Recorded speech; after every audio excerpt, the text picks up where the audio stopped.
Problemado po ba kayo mga bossing ko dahil ang inyong karelasyon ay hindi matigil-tigil sa kanyang bisyo? Maging sa pag-inom po ng alak at ganun din po sa pagsusugal.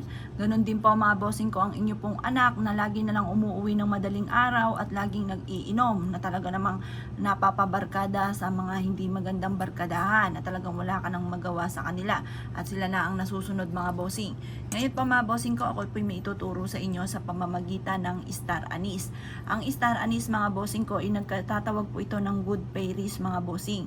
Kung kayo po mga bossing ko or kayo mismo gusto nyo matigil ang bisyo na hindi mo naman kayang itigil kasi nasanay ka na, parang nag-i-enjoy ka doon pero gusto nyo na itigil, kung gusto nyo talaga, gawin nyo po ito mga bossing. Ngayon pa mga bossing ko, gawin nyo po ito ay sa umaga lamang.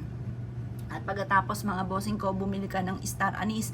Mura lamang po ito. Marami kang mabibila ng ganito sa supermarket or sa mga online mga bossing. Mura lamang po ito. Ang gawin po ninyo mga bossing ko, bumili kayo ng uling at pagkatapos magsunog ka nitong Star Anise mga bossing ko habang ikaw ay nagwi-wish. Ang iwi-wish po ninyo ay ganito.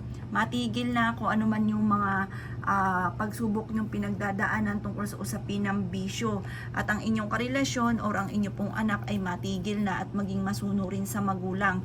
Ganun ang inyo pong iwi-wish or kaya yung karelasyon ninyo na sugapa nga po sa alak at ganun din sa iba pang mga bisyo ay matigil na. Gawin nyo po ito ng paulit-ulit mga bossing ko sa umaga lamang. Kahit mga 1 piraso, 3 piraso sa bawat araw mga bossing ko. Mapapansin nyo po yan mga bossing ko na himala at hindi umalis yung anak ninyo, hindi naggala mga bossing ko, hindi sumama sa barkada.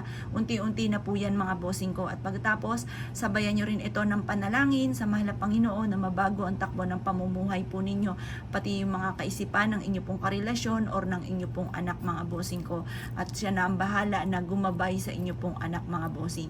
Subok na po ito mga bossing ko na makapagpapababago mga bossing ko sa mga bisyo. At kasi po ang Star Anise mga bossing ko, lalo na yung nasusunog na Star Anise, nagtatagboy po yan ng mga negative spirit, nagtataboy po yan ng kamalasan. Ito po ay mabilis din na nagpapatupad ko naman yung mga wini-wish po ninyo kasi nagtatawag po ito ng good spirit. Kung ano yung winish ninyo mga bossing ko, kaagad po yung natutupad. Lalo na kung magsusunog ka ng ganito mula sa main door, tapos ang pinaka-priority ninyo sa may altar ninyo mga bossing.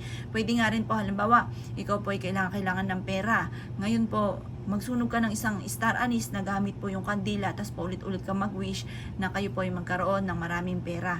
Effective po rin yan mga bossing ko. Kasi yung amoy mga bossing ko ng Star Anise, nagtatawag ng good fairies. Kapag ito ay natawag ninyo, yan po ay kung anong i-wish po ninyo, kaagad po itong natutupad mga bossing.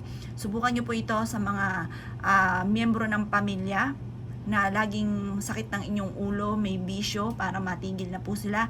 Subukan nyo po ito. Pero mga bossing ko, alam nyo po ba ang paggawa ng ganitong mga pamamaraan? Sikreto lamang. Walang kahit sino man ang mga makakaalam dapat. Or dapat gawin nyo po ito. Sabi nyo, nagtataboy ka lang ng bad spirit. Huwag nyong sasabihin na para matigil yung bisyo kasi gagawa po yun ng paraan para makontra mga bossing.